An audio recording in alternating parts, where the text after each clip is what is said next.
Electric car maker Tesla disappointed some investors today. It warned that it would deliver fewer cars this year than previously expected. Tesla no longer thinks it will hit its production target of 55,000 vehicles. Instead, it expects to deliver 50,000. But the company says the first deliveries of the Model X sport utility vehicle are on track for September. Even still, Tesla's stock fell 9% today, but it's up by more than 10% so far this year. Tesla made another announcement today as well. The company released a software update to fix vulnerabilities in its Model S computer system that could be hacked. Cybersecurity researchers were able to take control of the car and turn it off at low speed. Tesla says that hackers would need to have physical access to the inside of the car first before they could perform the cyber attack.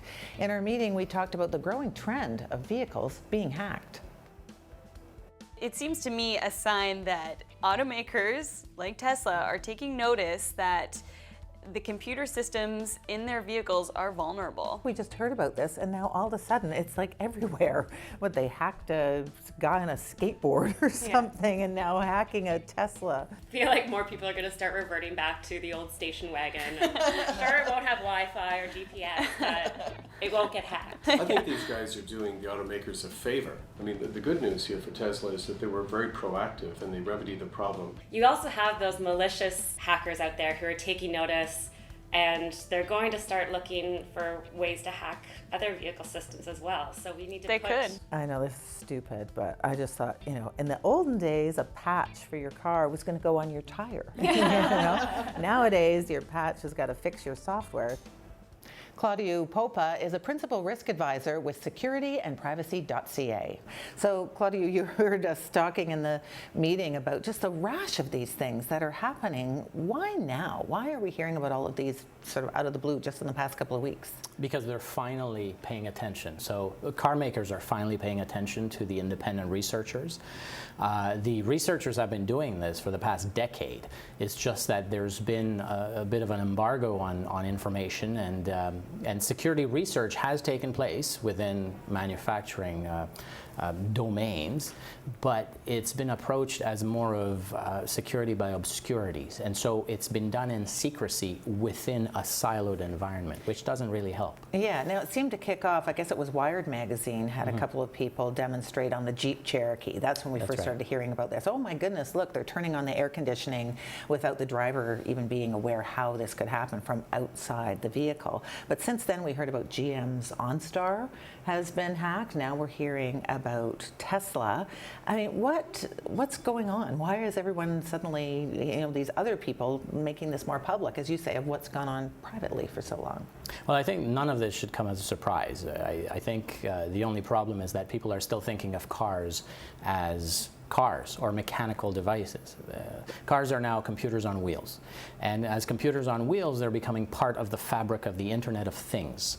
And as they become more and more linked to everything and every other vehicle, they're now communicating in a variety of languages simultaneously. So every car is now not just one organism that just communicates in one way. There are Bluetooth connections, there are Wi-Fi connections, there are cell phone networks, obviously there's GPS, anything all the way down to the TPMS, the wireless tire pressure monitors that can be hacked. So it really is just a computer that you should be looking at it as. Right. Now, of course, this leads to concerns about security, concerns about privacy, but so far it seems like these have been mostly done sort of demonstrations by hackers just to show what's possible. What is the real fear here? Like, what is the sort of criminal scenario that people like you who look at these sort of risks, what are you envisioning? Well, the reason all we've seen so far has been limited to individual demos is mostly because car manufacturers are prohibiting that kind of independent research. So they're saying, look, do not tamper with our vehicles because it will result in some sort of reputational impact, just as you've seen over the past couple of years. Yeah, but they can't order people to not do this. They're doing it. Well, and they certainly are. And for $60, you can pick up a device on the internet and you can play with your own car's wireless systems and see if you can hack it yourself. So the issue here is not whether we're going to be able to stop them. It's to see how far they can go by themselves. And so it's not just security experts that are going to be able to do this now. It'll be everybody. The reason we're not seeing malicious use of this is because malicious hackers are no longer doing things out in the open. They're doing them covertly. So we're no longer hearing about malware going out there and advertising its presence. The same way we're not seeing cars being hacked openly, because what happens? Well, within half a day, as Tesla did today, they're going to patch their systems, and that vulnerability will no longer be available. So it's in their interest to do so covertly and secretly. Now, there is some legislation that has been tabled in the U.S. A senator has put forward something to set data security and privacy standards for all cars sold in the U.S. Should there be something like that in Canada? Absolutely. If it's a standard, then it should be adopted widely and across nation boundaries. The question is it adequate to protect users, drivers, passengers, but also citizens? Because if you're talking about a data collection machine, which is what computers on wheels end up being, then you've got a problem with Canada's privacy laws. You have to be able to have control over what information is collected about you, and manufacturers are going to turn around and say, we need to collect all this information in order to keep you safe. Right. So there's a balance that will need to be struck there, and hopefully those standards will be able to do that. Thanks for being with us. You're welcome. Tesla has issued a software update for its Model S car after two researchers found a way to hack the car's onboard systems. It's the second time in a month that a car maker has had to act to solve security problems with its vehicles uncovered by hackers. And joining us now from Toronto is Claudiu Popa. He is a cybersecurity expert and president of Informatica Corporation. Mr. Popa, good of you to join us, sir. Thank you. Thanks for having me. How concerned should we be about people hacking our cars? Well, it's fear has no place in today's society, really, when it comes to computer security, because it tends to paralyze people. But people should have a high degree of awareness of the fact that cars nowadays are nothing more than glorified computers on wheels. And so it's a big deal that we're moving into an era where most of a car is computerized, because all of these computers and all the sensors in cars need to talk to one another and need to talk to base stations. They need to talk to satellites, cell towers, Wi-Fi, sensors all over the place. So it is a big deal, and people should be aware of it. Well, first it was a Jeep, I think, and now a Tesla, the latest vehicle hacked, remotely shut down. Why is this happening? Is this just hackers trying to have some fun, or is there some malicious intent here?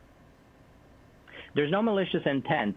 For the better part of a decade, independent security specialists have been trying to bring awareness to the public and show that the increasing amount of complexity and computerization in cars is leading to vulnerabilities growing without people paying attention. And so there has been a little bit of trouble in getting the attention of the car makers when it comes to some of the security vulnerabilities that are creeping into their product. And because they're designing them with secrecy in mind, because they are concerned about their reputation and their brand, a lot of the latest security vulnerabilities are not being addressed. And this was one great way of bringing it out into the spotlight and making them react. So is it a matter, sir, of the car companies just having to update what they have, update their systems, or do they have to go back to the drawing board and come up with better systems in the first place, more secure? That's an excellent question. What they need to do is they need to collaborate more, and they need to address the fact that those cars are starting to share similar platforms to those of people's mobile phones. When they speak in those terms, people will understand that they need to keep their software up to date. It's not just a matter of taking your car in for an oil change. You do need to take your car in to get your software updates done, and that's even more important than doing your oil change. And people need to realize that. But more importantly than that, those car companies do need to collaborate amongst themselves and realize that without investing in security protection, this kind of vulnerabilities will no longer be demonstrated by good guys and friendly researchers.